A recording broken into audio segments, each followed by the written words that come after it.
আমরা 2017 বা 18 সালের জন্য আমরা 3 কোটি পলিসি বিক্রি করতাম, এখন এলআইসি 2 কোটি পলিসিতে নেমেছে। এই জিএসটিটা থাকা উচিত নয় আইডিয়ালি। প্রিমিয়ার প্রচুর বেশি দিতে হবে। 18% জিএসটি ডাইরেক্ট রয়েছে মানুষের উপরে, তার একটা প্রভাব রয়েছে। নমিনাল করা উচিত, কিন্তু কিছু করার না, দিতে হয়। ইনকামটা থাকলে কি করে চালাবো? আমি খাবো, তুমি খাবে, সবাই খাবে। আচমকা যদি আপনি অসুস্থ হন অথবা যদি কোনো বিপদ ঘনিয়ে আসে আপনার পরিবারের সামনে, কি করবেন তখন? এই 7-5 ভেবেই সাধারণ মানুষ, নিম্নবিত্ত থেকে শুরু করে উচ্চবিত্ত মানুষরা তারা বিমা কেনেন, অর্থাৎ ইন্স্যুরেন্স করান। আর সেই বিমার ক্ষেত্রেই, অর্থাৎ জীবন বিমা, স্বাস্থ্য বিমার ক্ষেত্রেই নানান বিতর্ক তৈরি হয়েছে। আবার স্বয়ং চিঠি লিখে অভিযোগ করেছেন দেশের সড়ক পরিবহন মন্ত্রী নীতিন গডকরি। অর্থমন্ত্রী নির্মলা সীতারামনকে তিনি জানিয়েছেন এই বিষয়টি আবার পুনর্বিবেচনার জন্য। শুধু তাই নয়, রাজ্যের মুখ্যমন্ত্রী মমতা বন্দ্যোপাধ্যায়ও সরব হয়েছেন স্বাস্থ্য বিমা এবং লাইফ ইন্স্যুরেন্সের উপরে যে জিএসটি নিয়ে বিতর্ক চলছে সেই বিষয়টি প্রত্যাহার করার জন্য। Short-term gains on certain financial assets shall henceforth attract a tax rate of 20%, while that on all other financial assets and all non-financial assets shall continue to attract the applicable tax rate.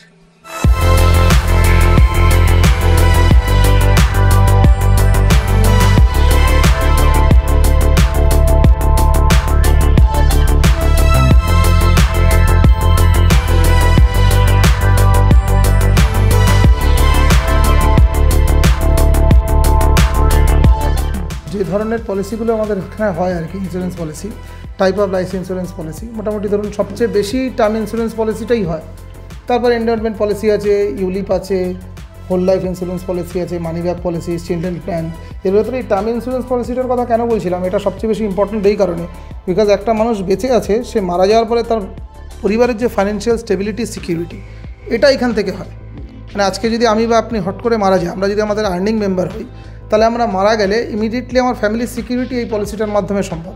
তাই জন্য সবচেয়ে বেশি এই পলিসিটা মানুষজন নেয়, কারণ ইন্স্যুরেন্সের main purpose ওটাই যে প্রোটেকশন ডিউরিং লাইফ। তো ঠিক আছে, তার জন্য হেলথ ইন্স্যুরেন্স আছে, ওটা একটা অন্য সেকশন, যে আপনি যদি আজকে অসুস্থ হয়ে ভর্তি হন তাহলে আমরা হেলথ ইন্স্যুরেন্সে যাবো।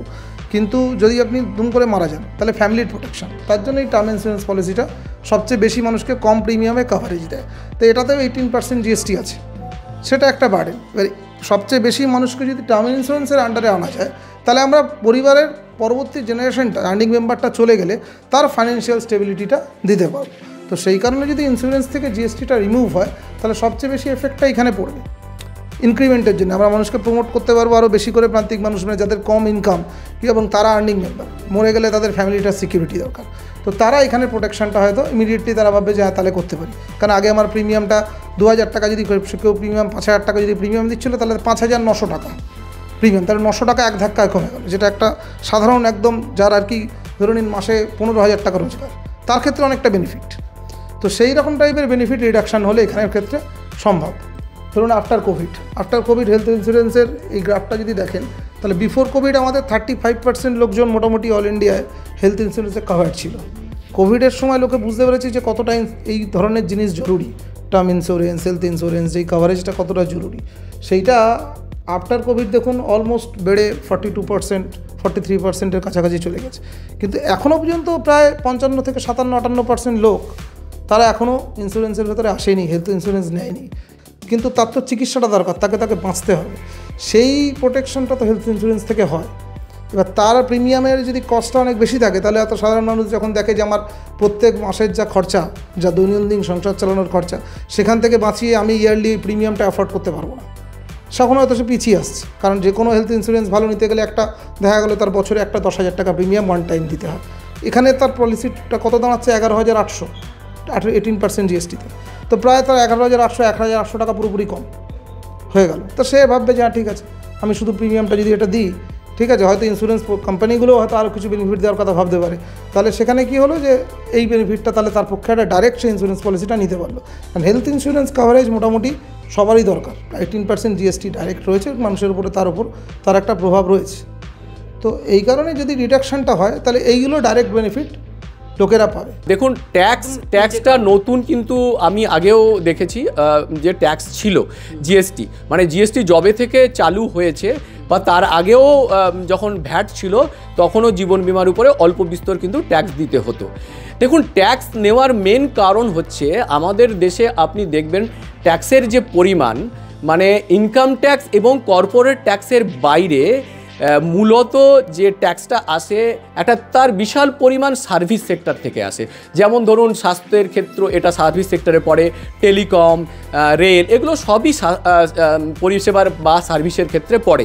তো স্বাভাবিকভাবে জীবন বিমা বা স্বাস্থ্য বিমাও এক ধরনের একটা সার্ভিস সেক্টর, ফলে সেই সার্ভিস সেক্টরের উপরে স্বাভাবিকভাবে সব সার্ভিস সেক্টরের ক্ষেত্রে যেমন ট্যাক্স রয়েছে এখানেও ট্যাক্স রয়েছে, ফলে সেই ট্যাক্স কালেকশানও একটা হয়, সরকার এটা থেকে একটা ট্যাক্স পায়, ফলে এক্সপেকটেশন একটা থাকে, ফলে স্বাভাবিকভাবে এই ট্যাক্সটা আছে। এবং এই ট্যাক্সটা রাতারাতি একেবারে উইথড্র করাটা সরকারের অর্থনীতির স্বাস্থ্যের ক্ষেত্রে হয়তো খুব একটা ভালো হবে না এই মুহূর্তের কথা যদি আমরা চিন্তা করি। দুটো পয়েন্ট আছে, একটা হচ্ছে মানবিক দিক আর একটা হচ্ছে অর্থনৈতিক দিক। মানবিক দিক থেকে আমি বলবো যে জীবন বিমা বা স্বাস্থ্য বিমার উপরে এই যে জিএসটিটা, এই জিএসটিটা থাকা উচিত নয় আইডিয়ালি, বিশেষ কিছু দ্রব্যের উপরে বা সার্ভিসের উপরে 28% দিতে হয়, আদারওয়াইজ আমরা মোটামুটি 18% দেখি। তো সুতরাং এই জিএসটিটা আপাততভাবে হয়তো বেশি বলেই মনে হচ্ছে একজন মানবিক দিক থেকে, কিন্তু অর্থনীতিবিদ হিসেবে আমার মনে হয় অন্যান্য সার্ভিস সেক্টরের ক্ষেত্রে যেমন ট্যাক্স রয়েছে এই ক্ষেত্রেও হয়তো কিছুটা ট্যাক্স থাকা উচিত। কিন্তু যে কোনো সার্ভিস সেক্টরের ক্ষেত্রে কিন্তু আমরা জানি যে একটা জিএসটি বসানো হয়েছে, তো স্বাভাবিকভাবে এর উপরেও জিএসটি আছে, কিন্তু এই জিএসটির পরিমাণটা আগামী দিনে কমবে কি না সেটা সম্পূর্ণ নির্ভর করছে ট্যাক্স কালেকশনের উপর ডিপেন্ড করে।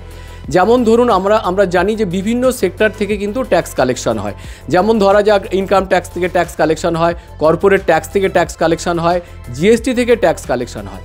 এবং একটা সরকার যখন চলে তার নির্দিষ্ট একটা খরচা আছে, সেই খরচার টাকাটা কিন্তু বিভিন্ন ট্যাক্সের মাধ্যমে আসে। যেমন ধরুন এবারে আমরা দেখতে পেলাম যে ইনকাম ট্যাক্সের ক্ষেত্রে একটা স্ট্যান্ডার্ড ডিডাকশানটা 50,000 থেকে আরও 25,000 বাড়িয়ে 75,000 করে দেওয়া হলো। তার মানে যারা নিউ রেজিমে যারা ইনকাম ট্যাক্স ভরছে তাদের প্রায় 7,75,000 টাকার উপরে কোনো ট্যাক্স নেই। তাহলে ট্যাক্স যদি না আসে তাহলে সরকার চলবে কি করে? তো সুতরাং এইভাবেই কিন্তু সরকার চলে বিভিন্ন জায়গা থেকে ট্যাক্স কালেকশনের মাধ্যমে। তো এখন জীবন বিমা এবং স্বাস্থ্য বিমার উপরে যে ট্যাক্সটা সেটা বেশি বা কম আমি এই বিতর্কে এই মুহূর্তে যেতে চাইছি না। তার কারণ আপনারা জানেন যে ভারতবর্ষের আরেকজন মন্ত্রী যিনি সড়ক পরিবহন মন্ত্রী নীতিন গাডকারি, তিনি অলরেডি কিন্তু একটা চিঠি লিখেছেন অর্থমন্ত্রী নির্মলা সীতারমণকে এই ট্যাক্সটা যাতে উইথড্র করা হয়। যখন 2017 সালে এটা চালু হয়েছিল তখনই আমরা এটার উপরে একটা প্রতিবেদন দিয়েছিলাম।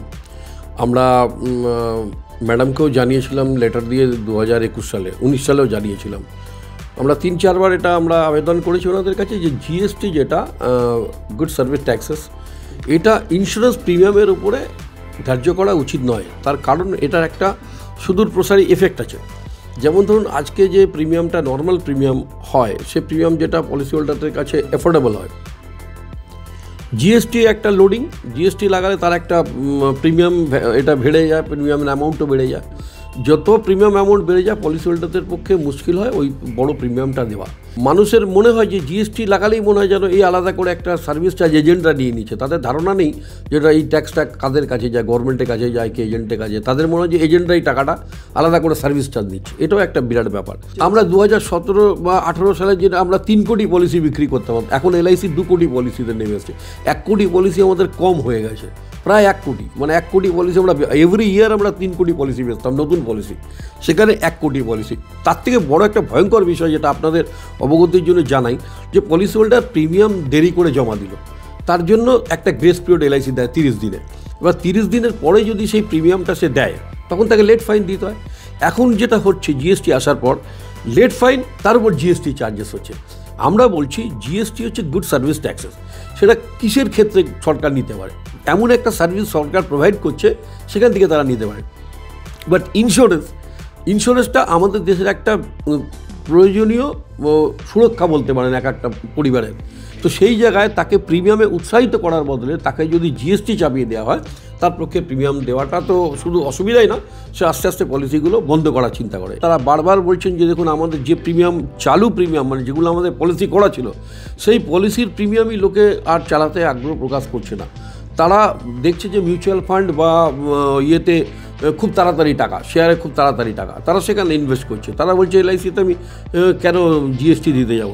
শুধু এলআইসিতে না, এলআইসি এবং হেলথ ইন্স্যুরেন্স প্রিমিয়ামে ভেরিলি অ্যান্ড ব্যাডলি এফেক্টেড। ওখানে 18% জিএসটি, মানে চিন্তা করুন যে প্রিমিয়ামটা 100 টাকার প্রিমিয়াম, সেখানে প্রায় 120 টাকা প্রিমিয়াম পড়ে যাচ্ছে। একটা মানুষ হেলথ ইন্স্যুরেন্স আজকের দিনে খুব প্রয়োজন, বিশেষ করে করোনা প্যান্ডেমিকের পর প্রত্যেকটা মানুষের কাছে হেলথ ইন্স্যুরেন্স আজকে খুব প্রয়োজনীয় হয়ে পড়েছে। কিন্তু তারা এই জিএসটি প্রিমিয়াম দেখেই, যে প্রিমিয়াম নেওয়ার কথা না সেটাও তারা নিচ্ছে। আরেকটা জিনিস দেখুন, পেনশনার যারা, তারা আমাদের একটা বড় কাস্টমার সেগমেন্ট হচ্ছে পেনশনার, যারা পেনশন হোল্ডার, তারা সরকারি পেনশন পাচ্ছেন না। কিন্তু আমাদের এলআইসির এমন প্রোডাক্ট আছে যেখান থেকে তারা পেনশন কেনে, পেনশন প্রোডাক্ট। এই পেনশন প্রোডাক্টে চিন্তা করুন প্রায় আমাদের যে 18% জিএসটি, এটা একটা ভয়ঙ্কর ব্যাপার। ফাইন্যান্স মিনিস্টার নির্মলা সীতারামন ম্যাডামকে আমি চিঠি লিখেছি।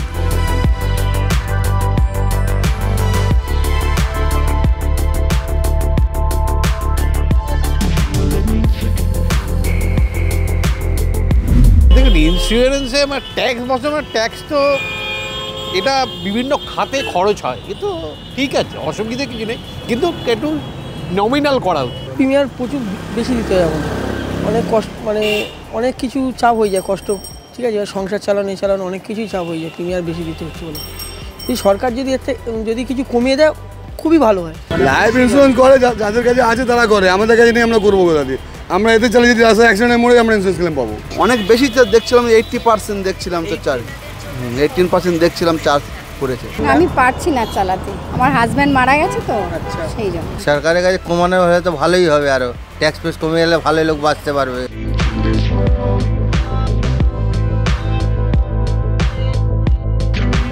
জিএসটি নিয়ে বিতর্ক প্রথম থেকেই ছিল।